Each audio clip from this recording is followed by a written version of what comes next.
दोस्तों, आज हम वशिष्ठ स्मृति का रिव्यू करेंगे कि वशिष्ठ स्मृति शूद्रों के बारे में क्या कहती है। और इससे पहले हम कई तरह की स्मृतियों से भी वीडियो बना चुके हैं। तो ये हमारी अगली वीडियो है। तो दोस्तों, वीडियो शुरू करने से पहले हम अपना डिस्क्लेमर देख लेते हैं।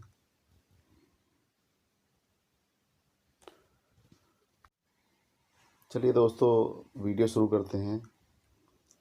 ये वशिष्ठ स्मृति का 540 नंबर पेज है और मैं अष्टादश स्मृति में से पढ़ रहा हूँ।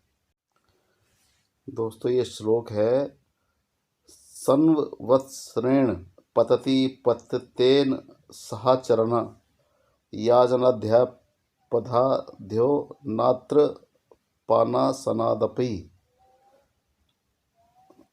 इसका ये अर्थ है दोस्तों, इन सब विषयों में पंडितों ने कहा है कि पतित के साथ 1 वर्ष तक संग, यानी कि नीच के साथ 1 वर्ष तक का संग, 1 वर्ष तक यज्ञ करना, पढ़ाना, संबंध करना, भोजन, जलपान, बैठना, इनके करने से मनुष्य पतित यानी नीच हो जाता है।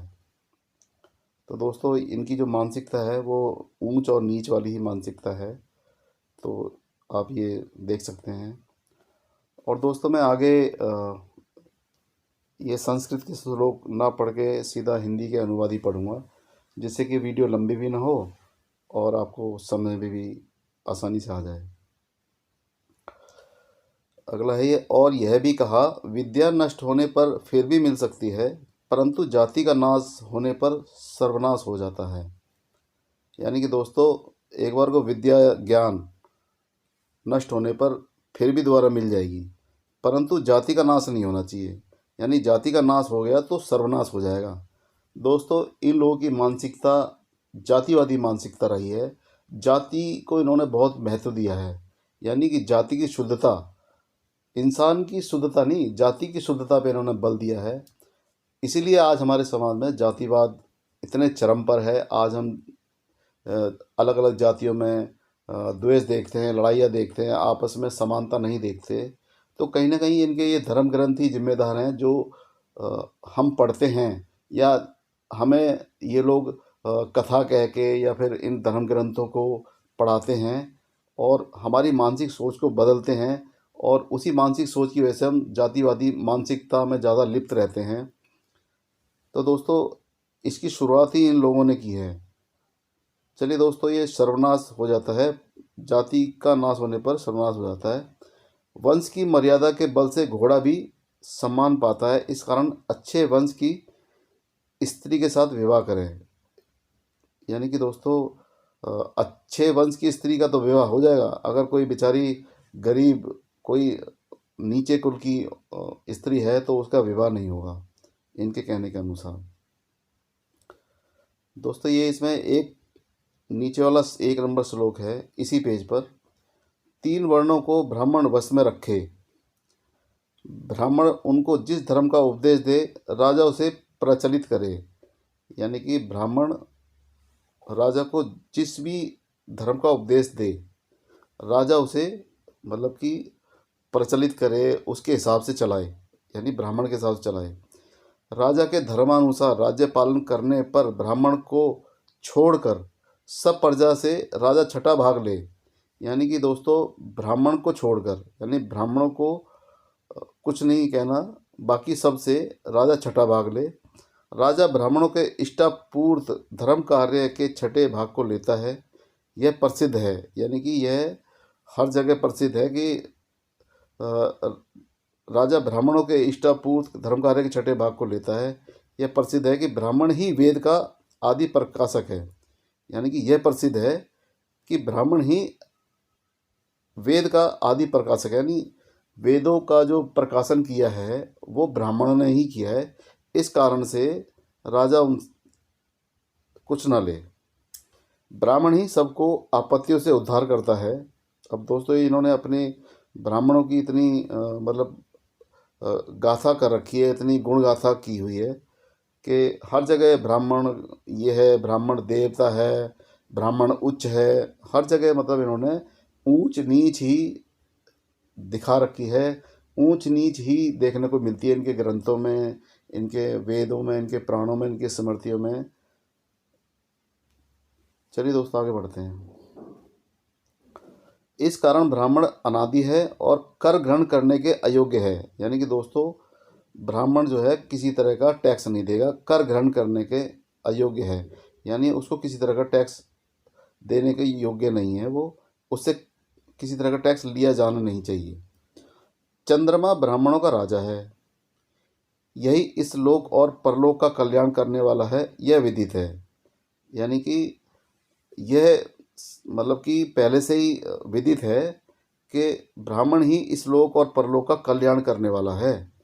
तो इस वजह से इससे टैक्स नहीं लेना चाहिए और इसको टैक्स से छूट देनी चाहिए।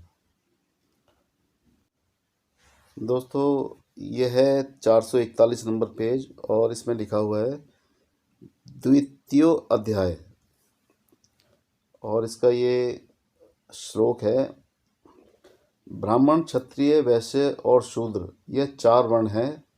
इनमें ब्राह्मण क्षत्रिय और वैश्य ये 3 द्विजाति है। इन तीनों का पहला जन्म माता से और दूसरा जन्म यज्ञोपवीत से होता है। दूसरे जन्म में गायत्री माता है और आचार्य पिता कहा गया है। आचार्य वेद को पढ़ाता है, इस कारण आचार्य को पिता कहा है। दोस्तों हम ये वशिष्ठ स्मृति में से पढ़ रहे हैं। दोस्तों ये अगला 542 पेज नंबर है। इसमें लिखा है विद्या ने ब्राह्मणों के निकट आकर कहा। अब दोस्तों यहाँ पर विद्या कैसे कह सकती है, लेकिन अब वो ये ना मानने वाली बात को इनके अनुसार मान लो। तो विद्या ने ब्राह्मणों के निकट आकर कहा कि मेरी रक्षा करो, मैं तुम्हारा गुप्त धन हूँ, और निंदक कठोर तरह व्रतहीन मनुष्य के निकट मुझे प्रकट ना करना।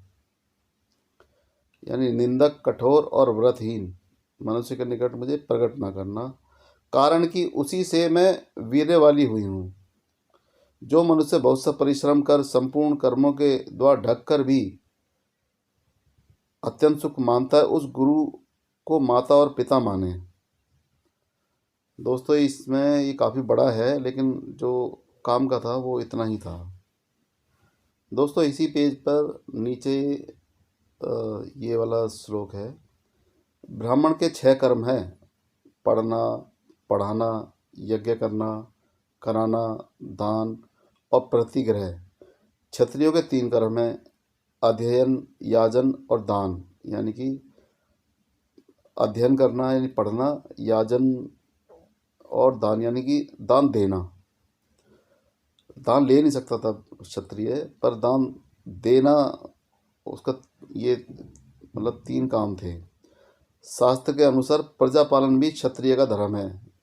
अब ऑब्वियस सी बात है दोस्तों, उस टाइम क्षत्रिय ही राजा हुआ करते थे, क्योंकि ब्राह्मण क्षत्रिय को राजा बनाते थे, क्योंकि उनको इस्तेमाल किया जाता था क्षत्रियों को, तो उन्हीं से पूरा राज्य संभलवाते थे और सारी व्यवस्था उन्हीं के द्वारा करवाते थे।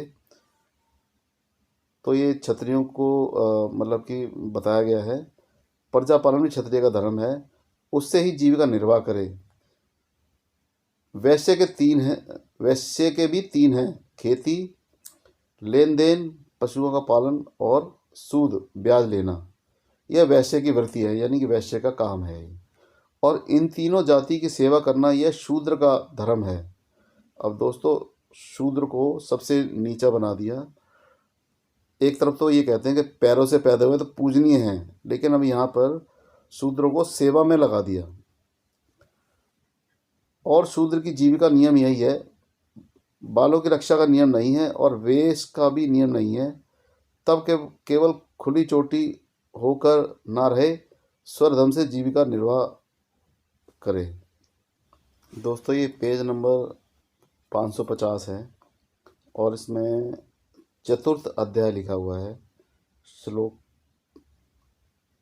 और इसमें ये पहला ये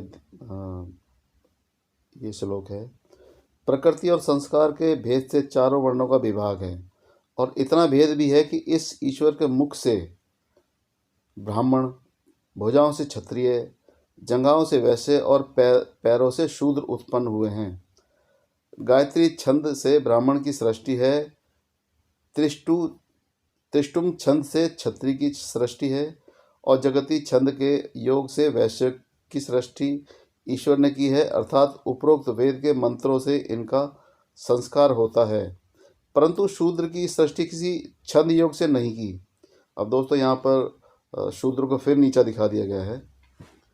इससे ही शूद्र संस्कार के हीन माना जाता है। अब दोस्तों यहाँ पर शूद्र को हीन बता दिया, शूद्र को नीचा बता दिया। प्रथम 3 वर्णों में ही संस्कार की स्थिति है। संपूर्ण वर्ण ही सत्यवादी, क्रोध रहित, दानी और हिंसा रहित हुए और जात कर्म ही उनका धर्म है। अब यानी कि दोस्तों जात कर्म यानी कि ये व्यवस्था को मानना ही इनका मतलब जात कर्म है। वो ऊंचा है, वो नीचा है, वो ये ब्राह्मण है, वो क्षत्रिय है, इसकी सेवा ये करेगा, वैसे की सेवा शूद्र करेगा, शूद्र सभी तीनों वर्णों की सेवा भी करेगा।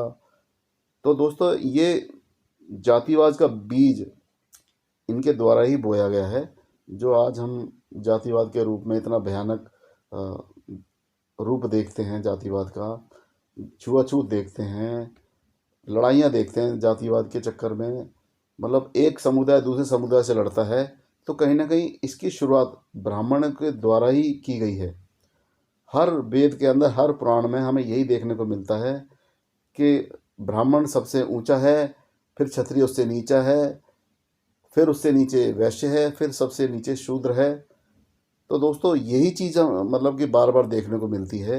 जातिवाद, भेदभाव, अंधविश्वास, छुआछूत, यही सब देखने को मिलता है दोस्तों इस हिंदू धर्म में, इस सनातन धर्म में, इस वैदिक धर्म में। इसके अलावा मतलब कहीं भी समानता नहीं दिखती है दोस्तों। ये धर्म कभी समानता का धर्म हो ही नहीं सकता। चलिए दोस्तों आगे बढ़ते हैं। दोस्तों ये 551 नंबर पेज है और अष्टादश स्मृति में से मैं वशिष्ठ स्मृति वाले पेज पर हूँ, तो आप भी ये पढ़ सकते हैं। वैसे मैं ये डाल दूंगा सारे पेज, तो आप इसमें भी पढ़ सकते हैं, आपको वहाँ पर जाने की ज़रूरत भी नहीं पड़ेगी। चलिए दोस्तों शुरू करते हैं। पितर देवता और अतिथि इनकी पूजा में पशु की हिंसा करें, यानी कि पशु को मार दें, पशु को काट सकते हैं, पशु को जान से मार सकते हैं। कारण कि मनु का यह वचन है कि मधुपर्क में यज्ञ में पितर और देवताओं के निमित्त जो कर्म हैं उनमें पशु की हिंसा करे तो कुछ दोष नहीं है।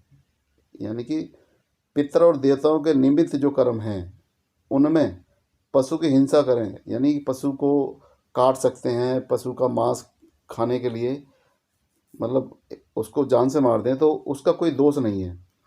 अन्यथा हिंसा ना करें, मतलब यज्ञ कर रहे हैं, देवताओं के निमित्त कोई कर्म कर रहे हैं तो पशु की हिंसा करें, इसमें कोई दोष नहीं है। अन्यथा हिंसा ना करें, यानी कि वैसे हिंसा ना करें, वैसे जान से ना मारें। यज्ञ में और देवताओं के कर्म में बेशक आप पशु की हिंसा कर सकते हैं। तो दोस्तों इससे पता चलता है कि ये लोग मतलब कि मांस खाते थे और जानवरों को मारकर खाया करते थे, और आज हमें मतलब कि दिखाया जाता है कि मांस भक्षण नहीं करना चाहिए, मांस नहीं खाना चाहिए। तो दोस्तों शुरुआत तो यही लोग कर रहे थे, हम लोग तो फॉलोवर हैं इनके। जैसे जैसे इन लोगों ने किया हम उसी तरीके से हम चलते चले आए। आज ये लोग बड़े ही अपने आप को ऐसा बन के दिखाते हैं कि हम मांस नहीं खाते, हम पंडित हैं, हम ब्राह्मण हैं, हम छूते भी नहीं हैं, हम प्याज भी नहीं खाते, हम तो लहसुन भी नहीं खाते। तो बहुत बड़ी बड़ी बातें करके दिखाते हैं। सिर्फ ये मतलब इतने संस्कार अपने अंदर दिखाते हैं कि दूसरा इंसान तो बहुत ज़्यादा नीच है, यही उच्च हैं। ना ये कभी किसी जानवर का मांस खाते हैं, ना हिंसा करते हैं, लेकिन इनके ग्रंथों में लिखा हुआ है दोस्तों, तो ये लोग करते थे। ये सबूत है इसका कि ये लोग करते थे और मांस भी खाते थे और सारे कर्म करते थे। चलिए दोस्तों आगे बढ़ते हैं। बिना प्राणियों की हिंसा किए मांस नहीं उत्पन्न नहीं होता, मतलब बिना प्राणियों की हिंसा किए मांस उत्पन्न नहीं होता। यानी कि जब तक आप मारोगे नहीं, किसी जानवर को नहीं मारोगे, हिंसा नहीं करोगे, जब तक मांस ही उत्पन्न नहीं होगा। प्राणियों की हिंसा भी स्वर्ग देने वाली है।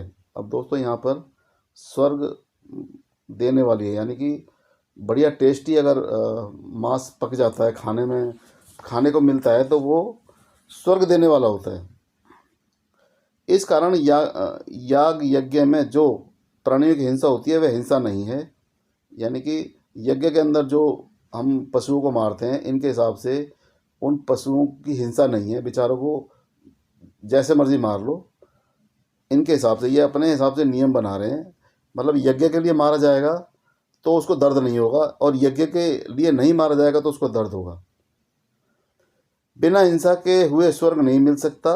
ब्राह्मण या क्षत्रिय अभ्यागत होने पर इनके लिए बड़ा बैल या बड़ा बकरा पकावे। अब दोस्तों देखो, ब्राह्मण व क्षत्रिय के अभ्यागत होने पर इनके लिए बड़ा बैल या बड़ा बकरा, यानी कि बैल भी खाते थे ये, और बड़ा बकरा खाते थे और पकाते थे। अब दोस्तों इसमें आप खुद से ही पढ़ सकते हैं। मतलब ये जो ब्राह्मण जो बड़ी बड़ी बातें करते हैं कि हम लहसुन प्याज नहीं खाते, तो कब उनको पढ़ाना ये चीज़ कि ये हम मतलब वशिष्ठ स्मृति में से ये पढ़ के हम बता रहे हैं। उनको उनको भी पढ़ाना कि भैया तुम ये जो ना खाने का दिखावा कर रहे हो, तुम्हारे पूर्वज खाते थे, बैल भी खाते थे, बकरा भी खाते थे, इसमें लिखा हुआ है ये। इस प्रकार इसके आतिथ्य करने का नियम है, यानी इस प्रकार से अतिथि का सत्कार करने का नियम है। दोस्तों ये यहीं पे ख़त्म होता है, आगे बढ़ते हैं। दोस्तों ये 552 नंबर पेज है, और इसमें ये है, इस विषय में यह वचन है कि यदि सूतक में स्पर्श न करे तो पुरुष को अशौच नहीं है, कारण कि जन्म सूतक में रज अशुद्ध होता है, वह रज पुरुष में नहीं है। ब्राह्मण 10 दिन में, क्षत्रिय 1 पक्ष में, वैसे 20 रात्रि में, और शूद्र 1 महीने में शुद्ध होता है। अब दोस्तों इनके नियमों के अनुसार शूद्र 1 महीने में शुद्ध होता है। जो मनुष्य शूद्र के अशौच या सूतक में भोजन करता है वह पुरुष नरक में जाता है।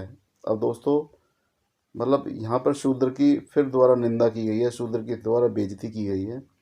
शूद्र के अशौच वह सूतक में भोजन करता है, यानी कि भोजन नहीं करना चाहिए, तो वह पुरुष नरक में जाता है, नरकों में जाता है। अब इनके हिसाब से नरक भी दोस्तों पता नहीं इनकी वर्चुअल दुनिया है, काल्पनिक दुनिया है। नरक और स्वर्ग को ये अपने अपने हिसाब से एक्सप्लेन करते हुए आए हैं, लेकिन असल में किसी ने नरक नहीं देखा, किसी ने स्वर्ग नहीं देखा, क्योंकि मरा हुआ बता नहीं सकता और जिंदा जा नहीं सकता। तो दोस्तों ये सब गोल मोल बातें हैं। अगर इनसे कोई प्रमाण लेके पूछे तो ये भाग जाते हैं, फिर ये प्रमाण नहीं दे पाते, फिर ये उसको उल्टा सीधा बोलने लग जाते हैं कि तुम मतलब कि तुम भगवान को नहीं मानते, तुम पंडितों पे भरोसा नहीं करते, हमारी बात पे विश्वास करो। लेकिन दोस्तों ये सिर्फ बेवकूफ़ बनाने पर ही ध्यान देते हैं कि बस आप इनकी बातें मान लो, इनकी काल्पनिक कथाओं को मान लो, इनकी काल्पनिक गपोड़ को मान लो, तो ये बड़े खुश रहते हैं। चलिए दोस्तों, शूद्र के अशौच व सूतक में भोजन करता हुआ पुरुष नरकों में जाता है। यह सर्पादि योनि में उत्पन्न होता है, यानी कि शूद्र के यहाँ का खा लिया तो या तो वो नरक में जाएगा या सर्पादि योनि में, यानी वो सांप बनेगा, उसकी योनि में उत्पन्न होगा। अब इन्होंने दोस्तों भविष्य भी बता दिया कि या तो बंदा नरकों में जाएगा या फिर सर्पों की योनि में, सर्पादि योनि में उत्पन्न होगा। इसका कोई प्रमाण नहीं है, अगर इनसे प्रमाण मांगने लग जाए तो भाग जाएंगे। जो निमंत्रित होकर 10 दिन के भीतर भोजन करे वह कीड़ा होकर उसी व्यक्ति से जीविका निर्वाह कर सकता है। अब दोस्तों यहाँ पर जो निमंत्रित है शूद्रों के यहाँ पर, वह 10 दिन के भीतर भोजन करे, यानी 10 दिन के अंदर अंदर भोजन करे, वह कीड़ा होकर उसी व्यक्ति से जीविका निर्वाह कर सकता है। दोस्तों ये कहीं ना कहीं शूद्रों को इतना नीचा दिखाते थे, इतना नीचा रखते थे कि शूद्रों की हालत क्या रही होगी। चलिए दोस्तों आगे बढ़ते हैं। दोस्तों ये पेज नंबर 557 है, और इसमें ये श्लोक नंबर दिए हुए हैं। तो ये हम 24वां और 23वां श्लोक पढ़ रहे हैं। निंदक चुगल कृत्यग्नि, क्रोधी, ये चारों जने कर्म से चांडाल हैं। और इसके अतिरिक्त पांचवा जाति चांडाल है। अधिक बैर, निंदा, झूठ, ब्राह्मण को दोष लगाना, चुगलपन, निंदित निंदित निर्दयता, यह सब लक्षण शूद्र के जानने, मतलब शूद्र के जाने, यानी कि निर्दयता शूद्र का लक्षण है। अगला है दोस्तों ये 25 नंबर, कोई पात्र वेद से है, कोई पात्र तप से है, और पात्रों का भी पात्र वह है जो शूद्र के अन्न को नहीं खाता। यानी कि दोस्तों मतलब कोई वेद से पात्र है, कोई पात्र से तप से है, कोई तपस्या से तप है, लेकिन पात्रों का भी वह पात्र है, यानी कि वो सबसे बड़ा पात्र है, यानी सबसे बड़ा पूजनीय है जो शूद्र के अन्न को नहीं खाता। यहाँ पर शूद्रों के फिर द्वारा बेइज्जती की है। जो शूद्र के अन्न को नहीं खाएगा वही सबसे बड़ा सर्वोपरि है, वही इन सब से ऊंचा है। तो दोस्तों इनमें होड़ लगी होती थी कि शूद्रों से कौन कितनी नफरत कर सकता है। अपने अपने मतलब ग्रंथों में, अपनी अपनी समर्थियों में शूद्रों के बारे में इन्होंने क्या क्या लिखा हुआ है, तो आप खुद भी पढ़ सकते हैं। और मैं ये सभी वीडियो में सारे पेजों को डालता भी रहता हूँ, और आप भी पढ़ सकते हैं, अपनी तरफ से भी पढ़ सकते हैं। मैं जो पढ़ रहा हूँ वो अष्टादश स्मृति में से वशिष्ठ स्मृति को पढ़ रहा हूँ दोस्तों। तो दोस्तों ये 27 नंबर है, ये 28 नंबर श्लोक, जिसका शरीर शूद्र के अन्न से पुष्ट है, यानी कि जिसने शूद्र के मतलब जिसका शरीर शूद्र के अन्न से पुष्ट है, यानी जिसने शूद्र का अन्न खाया है, वह चाहे नित्य वेद पढ़ता हो, यानी कि वो चाहे रोज वेद पढ़ता हो, और अग्निहोत्र तथा यज्ञ को भी करता हो, यानी कि वो अग्निहोत्र करता हो, यज्ञ करता हो, तब भी वो बैकुंठ को नहीं प्राप्त हो सकता।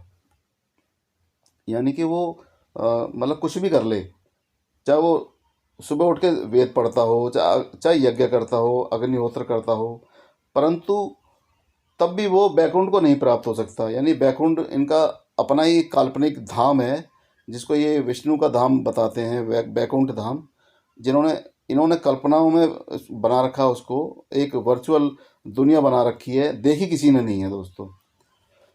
जिस ब्राह्मण के मरते समय शूद्र का अन्न उदर में रह जाता है, यानी कि जिस ब्राह्मण के मरते समय शूद्र का अन्न उसके पेट में रह जाता है, वह सूकर की योनि पाता है, यानी कि वह सुगर बनता है।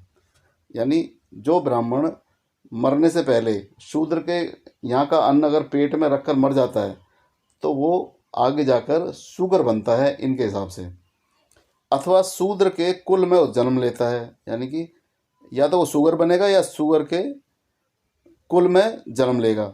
शूद्र के अन्न को भोजन कर मैथुन करने से जो पुत्र होता है, यानी कि दोस्तों शूद्र के अन्न को भोजन करके सेक्स कर रहा है, उससे जो बच्चा पैदा होगा, जो पुत्र उत्पन्न होगा, वह पुत्र जिसके अन्न खाने से उत्पन्न हुआ है, यानी कि जिसका अन्न खाया है उसी का है। यानी कि शूद्र के यहाँ का अन्न खा लिया तो वो पुत्र भी उसी का ही होगा, यानी ब्राह्मण का पुत्र नहीं कहलाएगा, वो पुत्र शूद्र का ही कहलाएगा। इसी कारण वह स्वर्गलोक जाने योग्य नहीं है। अब दोस्तों इन्होंने फिर दोबारा स्वर्ग नरक की यहाँ पे काल्पनिक गपोड़ पेलनी शुरू कर दी कि वो स्वर्ग जाने की योग्य नहीं है। अब दोस्तों इनका स्वर्ग यही जाने, इनका काल्पनिक स्वर्ग, इनका वर्चुअल स्वर्ग, मतलब यही एक्सप्लेन कर सकते हैं अपने स्वर्ग के बारे में। नॉर्मल बंदे को तो पता भी नहीं कि स्वर्ग कैसा दिखता है और नरक कैसा दिखता है। तो ये इनकी दोस्तों ये गपोड़ लीला है, यहाँ पर ये भरोसा करने लायक नहीं है दोस्तों। ये 563 नंबर पेज है और इसमें ये 10 नंबर श्लोक है। अथवा सन्यासी ने ब्राह्मण के घर में भिक्षा मांगना, वहाँ से जो मिले वह भक्षण करे, मीठा मांस घी इनको त्याग दे, गरज सन्यासी और साधुओं को प्रसन्न होकर तृप्त करता रहे। अथवा ग्राम में निवास करे, कपटी ना हो, शरण ना रखे, दुर्जन ना हो, इंद्रियों का संभोग ना करे, सब प्राणियों की हिंसा और अनुग्रह को त्याग कर उपेक्षा करता रहे, चुगलपन, मत्सरता, अभिमान, अहंकार, अश्रद्धा, कठोरता, मन का शोक, निंदा, दंभ, लोभ, मोह, क्रोध, इन सब को त्याग दे। यह सब आश्रम वालों का इष्ट धर्म कहा गया है कि यज्ञोपवीत को धारण करे, जल का कमंडलू हाथ में रखे, पवित्र रहे। और अब दोस्तों इसमें यहाँ पर फिर दोबारा शूद्र की बात आ रही है, पवित्र रहे और ब्राह्मण शूद्र के अन्न को त्याग दे। दोस्तों हर चीज़ में शूद्र को नीचा ही दिखाना है इन लोगों को। और शूद्र का मतलब है आज का ओबीसी, और आज का ओबीसी अपने आप को बहुत ऊंची जाति का समझता है। दोस्तों मैं इतना ही कहना चाहूँगा कि आप अपनी मतलब कि अपनी हैसियत को देखिए कि आपकी हैसियत इन शास्त्रों में क्या थी, आपकी औकात इन शास्त्रों में क्या थी। आज आप कुछ भी बन लीजिए, आज आपकी ज़मीन बिक रही है, आज आपका मतलब बहुत अच्छा मतलब समय है, संविधान की वजह से आपको बहुत अच्छे अच्छे पदों पर जगह मिल गई है। लेकिन दोस्तों इनके अनुसार आपकी औकात क्या थी, आप ये खुद पढ़ सकते हैं दोस्तों। और आपको समझना चाहिए कि आपको किस तरीके से अपना जीवन जीना चाहिए, अपने समाज के लिए कुछ करना चाहिए दोस्तों, क्योंकि आपका समाज आगे बढ़ेगा तब आप आगे बढ़ेंगे। लेकिन दोस्तों ये सिर्फ संविधान से ही हो सकता है, संविधान के लागू करने से ही हो सकता है। लेकिन मनुस्मृति के अनुसार या और स्मृति के अनुसार शूद्र हमेशा निंदनीय है, शूद्र हमेशा नीच है, शूद्र हम छूने लायक नहीं है, शूद्र को पढ़ने का अधिकार नहीं है, शूद्र को अध्ययन करने का अधिकार नहीं है। शूद्र अगर मतलब वेदों को सुन भी लेता था उसके कान में शीशा पिघला कर डाल दिया जाता था। तो दोस्तों शूद्र की कोई औकात नहीं थी, शूद्र नीच है, पतित है, और वो साथ में बिठाने लायक भी नहीं है। और इतनी बेइज्जती सहने के बाद भी अगर ओबीसी समाज नहीं जागता तो दोस्तों मैं क्या कह सकता हूँ, बस इतना ही कह सकता हूँ कि शूद्र समाज ओबीसी समाज को समझने की ज़रूरत है। तो दोस्तों ये था, ये पवित्र रहे और ब्राह्मण शूद्र के अन्न को त्याग दे, इस भांति आचरण करने वाला ब्राह्मण ब्रह्मलोक से भ्रष्ट नहीं होता। यानी कि दोस्तों अगर कोई ब्राह्मण इस सभी आचरण को करने वाला होता है तो वो ब्रह्मलोक से भ्रष्ट नहीं होता।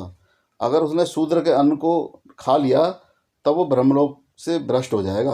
दोस्तों इनके अनुसार मतलब ये लिखा हुआ है। अब दोस्तों क्या कहूँ मैं, चलिए आगे बढ़ते हैं। दोस्तों ये अगला पेज है 564 नंबर। 6 कर्मों में रत ब्राह्मण घर के देवताओं को बलिदान करे, वेद पाठी और ब्रह्मचारी को अन्न दे, अन्न देकर फिर पितरों को अन्न दे, इसके पीछे अतिथि को भोजन करावे, इसके पीछे बंधु बांधवों को भोजन करावे, फिर वृद्ध युवा कुमार बालक तथा घर के सेवक को जिमावे, इसके पीछे कुत्ते चांडाल पतित तथा कौआ आदि को भोजन करावे, फिर पृथ्वी पर बलि दे और शूद्रों को उच्छिष्ट दे। यानी कि उच्छिष्ट का मतलब होता है बचा कुचा झूठा। दोस्तों आप लोग इस शब्दों को नहीं समझ पाते हैं तो इन शब्दों पे ज़रूर ध्यान रखें कि उच्छिष्ट का मतलब क्या होता है, आप एक बार ज़रूर देख लीजिएगा। दोस्तों उच्छिष्ट का मतलब बचा हुआ झूठा, लार से बचा हुआ झूठन। तो दोस्तों ये फिर द्वारा शूद्रों की यहाँ पर बेइज्जती है। मतलब चांडाल पतित कौआ आदि को भोजन कराएं, फिर पृथ्वी पर बलि दें और शूद्रों को उच्छिष्ट दें, यानी शूद्रों को झूठा दें, अपने खाने का बचा हुआ वो दें तथा शेष अन्न आप सावधानी से भोजन करें। अब दोस्तों सावधानी से करने का मतलब ये है किसी शूद्र का छुआ ना हो, किसी चांडाल का हाथ का छुआ ना हो, किसी सरपंच का छुआ ना हो, किसी अंत्यज का छुआ ना हो। तो ये इस सावधानी से भोजन करें। सब अन्न के उपभोग हो जाने पर फिर पाक करें, यानी शुद्ध करें। यदि वैष्णवदेव की निवृत्ति पर अतिथि घर में आ जाए तो उसके लिए भोजन बनवाएं। कारण कि जो ब्राह्मण अतिथि घर में आ जाए तो दोबारा अग्नि उत्पन्न होती है, यानी सिर्फ ब्राह्मण के लिए दोबारा अग्नि उत्पन्न होती है, किसी और के लिए नहीं। और वर्षा के समय के अतिरिक्त अतिथि भोजन के उपरांत उस घर से चला जाए उसको शांति वाले जन जानते हैं। अतिथि को भोजन कराकर सेवा करे और ग्राम की सीमा तक उसके पीछे पीछे चला जाए, अथवा जब तक वह लौटने को ना कहे जब तक चलें। दोस्तों ये पेज नंबर 567 है और इसमें लिखा हुआ है, जिस भांति पक्षी पीपल के वृक्ष को देखकर आशा करते हैं, उसी प्रकार पितृ पितामह प्रपति पर पितामह उत्पन्न हुए पुत्र के प्रति आशा रखते हैं कि हमारा पुत्र हमें मीठा, मांस, शाक, दूध, खीर आदि देगा। अब दोस्तों यहाँ पर ये गपोड़ पेलनी स्टार्ट कर दी, क्योंकि जो भी लोग इनको चढ़ाएंगे तो वो कहीं ना कहीं ब्राह्मण को भी मिलता है। तो ये मतलब कि काल्पनिक बातें, गपोड़ लीला यहाँ पर पेलनी स्टार्ट कर दी, क्योंकि अगर ये ऐसे फैलाएंगे नहीं तो लोग चढ़ाएंगे नहीं। अगर ये झूठ नहीं फैलाएंगे तो लोग मतलब ये सब कर्म नहीं करेंगे, और कर्म नहीं करेंगे तो इनके यहाँ तक कोई नहीं पहुँचाएगा। तो किसी न किसी रूप में इनके यहाँ पे पहुँचता था, तो खीर बनाता था कोई तो इनको भी देता था। मतलब ब्राह्मणों को, मतलब वो अगर पितरों को दे रहा है तो ब्राह्मणों को भी देगा। चलिए दोस्तों आगे बढ़ते हैं। खीर आदि देगा, वर्षा और मदाओं में हमारा श्राद्ध करेगा, तो पुत्र संतान को बढ़ाने वाला, पितरों कार्य में तृप्ति करने वाला है। देवता के समान ब्राह्मण संपत्ति युक्त पूर्व पुरुष गण उसकी प्रशंसा करते हैं। जिस भांति किसान उत्तम वर्षा को देखकर आनंदित होते हैं, उसी प्रकार पितर उससे आनंदित होते हैं। जो पुत्र गया में जाकर श्राद्ध करता है, पितर उससे ही पुत्रवान होते हैं।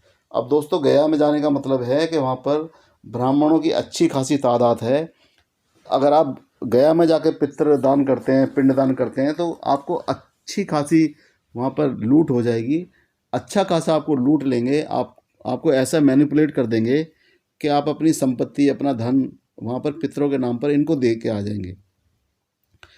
दोस्तों कभी भी आप देखना, कोई पितृ अगर वो खा सकता है, इनके द्वारा खा सकता है, इनके द्वारा कुछ मांग सकता है, तो इनके द्वारा मतलब कहीं ना कहीं बातें भी तो बता सकता है। प्रॉपर्टी के बारे में बता सकता है, कागज़ के बारे में बता सकता है, और भी कई चीज़ों को बता सकता है। या फिर सपनों के द्वारा भी मतलब कि सपनों में आके तुम्हें कोई निर्देश दे सकता है। तुम कोई पितर अगर हैं, अगर पितर होते हैं तो वो सपनों में आकर भी बता सकते हैं कि हमें ये खाना है, हमें हमें ये तकलीफ़ है। लेकिन दोस्तों ये सिर्फ ब्राह्मण को ही क्यों बताया जाता है? क्योंकि दोस्तों ब्राह्मणों ने यहाँ पर भेद रखा हुआ है कि मतलब कि कहीं ना कहीं अपने आप को यहाँ पर दलाल साबित कर रखा है कि जो भी कुछ होगा वो हमारे द्वारा ही होगा। यानी हम खाएंगे तो हमारा झूठा तुम्हारे पितर खाएंगे, यानी कि हम जो खाएंगे वो तुम्हारे पितरों को पहुँचेगा। तुम हमें कपड़ा दोगे तो वो तुम्हारे पितरों को पहुँचेंगे। मैं तो कह रहा हूँ दोस्तों, मोबाइल भी कभी देना किसी ब्राह्मण को और सीधा बोलना कि हमारे पितरों से हमारी बात करा दें। हमें पूछना है कि प्रॉपर्टी के किस तरीके से कागज़ कहाँ रखे थे, या फिर हमारी प्रॉपर्टी का बंटवारा किस तरीके से होना चाहिए था। आप बंटवारा करके नहीं गए और हमें बता के नहीं गए हमें कैसे कैसे करना है, तो हमारी बात करा दीजिए आप हमारे पितरों से। तो वो ये बात नहीं कराएंगे। लेकिन हाँ, कपड़े दोगे तो ये बोल देंगे हाँ तुम्हारे पितरों को मिल जाएंगे नरक लोक में, स्वर्ग लोक में। इनके काल्पनिक जो वर्चुअल इन्होंने बना रखे हैं स्वर्ग नरक, तो ये वहाँ की बातें करेंगे। लेकिन अगर दोस्तों प्रमाण अगर आपने मांग लिया तो ये प्रमाण के नाम पर भाग जाएंगे, या फिर तुम्हारे को उल्टा सीधा बोलेंगे, या तुम्हारे को ऐसे अपशब्द बोलेंगे कि तुम तो मतलब कि मतलब कि तुम तो मानने वाले नहीं हो, तुम तो अधर्मी हो, तुम तो मतलब कि ईश्वर को मानते ही नहीं, तुम तो श्रद्धा नहीं रखते, तुम तो नास्तिक हो। ऐसी ऐसी बातें करेंगे, ऐसे ऐसे कटु वचन बोलेंगे सिर्फ तुम्हें चढ़ाने के लिए। और तुम्हें ऐसे से मतलब कि ऐसी ऐसी बातें करेंगे, देखो उसने इतना चढ़ाया था, उसने ऐसी ऐसी कथाएं सुनाएंगे, उसने राजा ने इतना इतना धन दिया था, इतनी इतनी दौलत दी थी। कभी दोस्तों, कभी इनसे पूछना कि तुम लोगों ने कितना किसी को क्या दिया है। तुम लेने में तो माहिर हो, औरों को चढ़ा चढ़ा के तुम मतलब कि झाड़ के पेड़ पे चढ़ा चढ़ा के उनसे कभी कुछ मांग लेते हो, कभी कुछ मांग लेते हो, लेकिन तुमने क्या दिया है? तुम क्या देते हो? और अगर वाकई में ही पितृ देवता होते हैं, पितृ होते हैं, तो वो उनसे बोलोगे वो हमारे सपने में आके हमें बताएं कि हमें क्या चाहिए, क्या खाना है, क्या पीना है। या फिर अगर आपके द्वारा ही अगर बात वो करते हैं तो हमारी बात कराओ, मोबाइल नंबर दे दो और हम आपके फ़ोन से उनसे बात कर लेंगे। लेकिन दोस्तों ये सत्य है ही नहीं। ये सिर्फ कहते हैं झूठ के पाँव नहीं होते, और जब आप इनसे प्रमाण मांगेंगे तो ये आपको एक झूठ के बदले में 10 झूठ बोलेंगे। तो दोस्तों, लुटने पिटने से बचें और अपने पैसों को ऐसे बर्बाद ना करें। यहाँ पर ये गया की बातें कर रहे हैं कि जो पुत्र गया में जाके श्राद्ध करता है, पितृ उससे ही पुत्रवान होते हैं। तो ऐसा कुछ नहीं है दोस्तों, सिर्फ ये लूटने के धंधे हैं। आप गया में जाओगे तो गया में जाकर ब्राह्मणों का इतना बड़ा वर्ग रहता है कि आपको बढ़िया तरीके से लूट लेगा, बढ़िया तरीके से मैनिपुलेट कर देगा। वहाँ पे एक से एक लूटने के लिए ब्राह्मण बैठे हुए हैं दोस्तों। इनके पास मतलब करने के लिए सिर्फ कुछ नहीं है, करने के लिए सिर्फ क्या है कि कथाएं फैलाओ, झूठ फैलाओ समाज में, लोगों को बहकाओ। और लोग बहकेंगे तो यहाँ नहीं करेंगे श्राद्ध तो कहीं और करेंगे, तो वहाँ के पंडों को फ़ायदा होगा। वहाँ के पंडे जो फैलाएंगे तो कहीं और को फ़ायदा होगा तो इनकी पूरी प्रजाति को, इनके समुदाय को कहीं ना कहीं लुटना तो कहीं ना कहीं है। चाहे आप यहाँ लुट रहे हो या किसी और गंगा के स्थान पे जाके लुट रहे हो, या फिर कहीं पे वाराणसी में जाके लुट रहे हो, या कहीं और जाकर जहाँ पर मतलब कि श्राद्ध होते हैं, पितरों के श्राद्ध होते हैं, तो किसी न किसी रूप में लूटना ही है दोस्तों आप लोगों को। तो अगर दोस्तों मेरे थोड़े से भी समझाने से आप मतलब तर्कपूर्ण तरीके से सोचें, विचार करें, तो आपको अपने सवालों का जवाब मिल जाएगा दोस्तों। चलिए दोस्तों, आगे बढ़ते हैं। दोस्तों, ये वशिष्ठ स्मृति का आखिरी पेज है जो हमने सेलेक्ट किया हुआ है, और इस पेज का जो नंबर है वो है 587 नंबर। अब इसमें ये लिखा हुआ है, इसमें यह भी वचन कहे गए कि इस भांति गुप्त भाव से उत्पन्न होकर नीच जाति भी समान गुण वाली हो जाती है। इस कारण गुणहीन, भ्रष्टाचार और हीन कर्मों से इनकी पहचान करे।